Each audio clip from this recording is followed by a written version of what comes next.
In mad pursuit of their prey, and all but taking flight, the two Sith, master and apprentice for 11 years now, bounded across the grassy terrain, their short capes snapping behind them, vibroblades clenched in their hands, and bare forearms flecked with gore. Blood caked in the human's long hair and dried on the Mune's hairless brow. Twisting and swirling around them was a herd of agile, long-necked quadrupeds with brown and black-striped fur, identical and moving as if possessed of a single mind, leaping at the same instant, reversing direction, cycloning gregariously over the short-napped savannah. "This is not a chase," Plagueis said as he ran. "This is a summoning. You need to get behind the eyes of your target and become the object of its desire. The same holds true when you summon the Force. You must make yourself desirable, fascinating, addictive, and whatever power you need will be at your command." Blended into the herd, the animal Sidious had fixed his sight on would have been indistinguishable to normal beings. But Sidious had the animal in his mind, and was now looking through its eyes, one with it. Alongside him suddenly, the creature seemed to intuit its end, and tipped its head to one side to expose its muscular neck. The moment the vibroblade stuck, the creature's eyes rolled back and grew opaque. Hot blood spurted but quickly ceased to flow. The Force departing, and Sidious drawing its power deep into himself. "Now another one," Plagueis said in a congratulatory tone. "And another one after that." Sidious felt himself shoved into motion, as if by a gale-force wind. "Feel the power of the dark side flow through you," Plagueis added from behind him.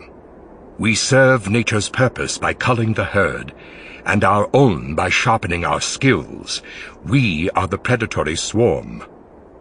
The low-gravity planet was known then as Buoyant, its bewildering jumble of flora and fauna the result of an experiment by a long-forgotten species that had tweaked the atmosphere, set the world spinning faster than nature had intended, and encouraged the growth of lush forests and expansive grasslands.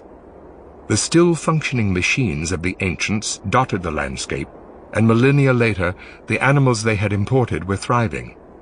Nothing moved slowly or ponderously on rapidly spinning Buoyant, even day and night, or the storms that scrubbed the atmosphere with violent regularity. Elsewhere on the planet, in dense forests, in arid wastes, beneath the waves of inland seas, the two Sith had already taken the lives of countless creatures, culling, sharpening, marinating themselves in a miasma of dark side energy.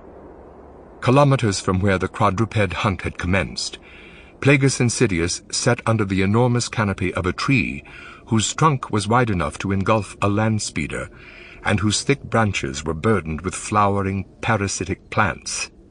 Breathing hard and drenched in sweat, they rested in silence as clouds of eager insects gathered around them. The pulse beats of the Mune's trio of hearts were visible beneath his translucent skin, and his clear eyes tracked the slaloming movements of the escaping herd. "Few of my people are aware of just how wealthy I am," he said at last, "since most of my riches derive from activities that have nothing to do with the ordinary business of finance. For many years my peers wondered why I chose to remain unwed, and ultimately reached the conclusion that I was, in essence, married to my work, without realizing how right they were. Except that my real bride is the dark side of the Force, what the ancients called Bogan, as separate from Ashla. Even the Jedi understand that there is no profit in partnering with a being who lacks the ability to understand what it means to be in the grip of the Force, and so the Order restricts marriage by dogma, in service, so the Jedi say, to the purity of Ashla. But Ashla is a perversion," he went on, "for the dark has always preceded the light. The original idea was to capture the power of the Force and make it subservient to the will of sentient life. The ancients, the celestials, the Rakata, didn't pronounce judgment on their works. They moved planets, organized star systems, conjured dark side devices like the Star Forge as they saw fit. If millions died in the process, so be it. The lives of most beings are of small consequence.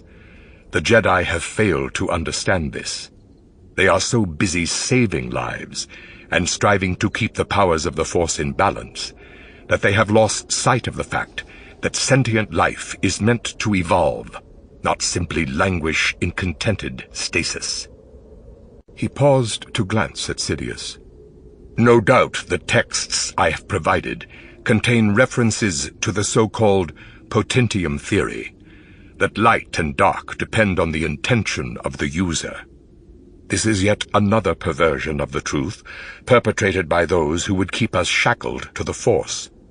The power of water and the power of fire are entirely different.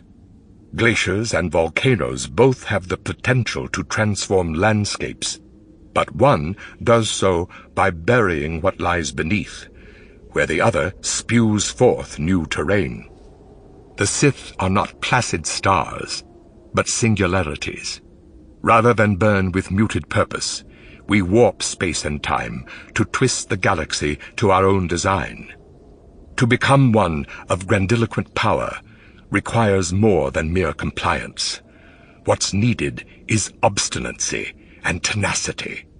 That's why you must always be receptive to the currents of the dark side, because no matter how nimble you are or think you are, the Force will show you no pity. As you've learned, your body sleeps, but your mind is never at rest. Getting to his feet, Plagueis extended his long arms in front of him and loosed a storm of Force lightning that crackled over the landscape, igniting fires in the grass.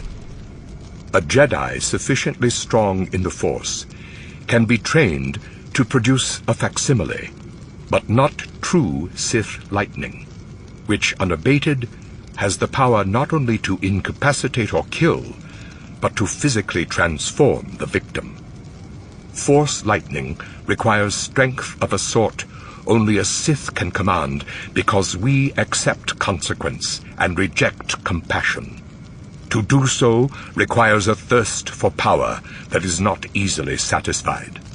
The Force tries to resist the callings of ravenous spirits. Therefore it must be broken and made a beast of burden. It must be made to answer to one's will. But the Force cannot be treated deferentially, he added as a few final tendrils sparked from his fingertips. In order to summon and use lightning properly, you will someday have to be on the receiving end of its power, as a means of taking the energy inside yourself. Sidious watched the last of the brush fires burn out, then said, "Will I eventually be physically transformed?" "Into some aged, pale-skinned, raspy-voiced, yellow-eyed monster, you mean? Such as the one you see before you?" Plagueis gestured to himself, then lowered himself to the ground. "Surely you are acquainted with the lore? King Omen of Onderon, Darth's scion and nihilus? But whether it will happen to you, I can't say. Know this, though, Sidious, that the power of the dark side does not debilitate the practitioner as much as it debilitates those who lack it." He grinned with evil purpose. "The power of the dark side is an illness no true Sith would wish to be cured of."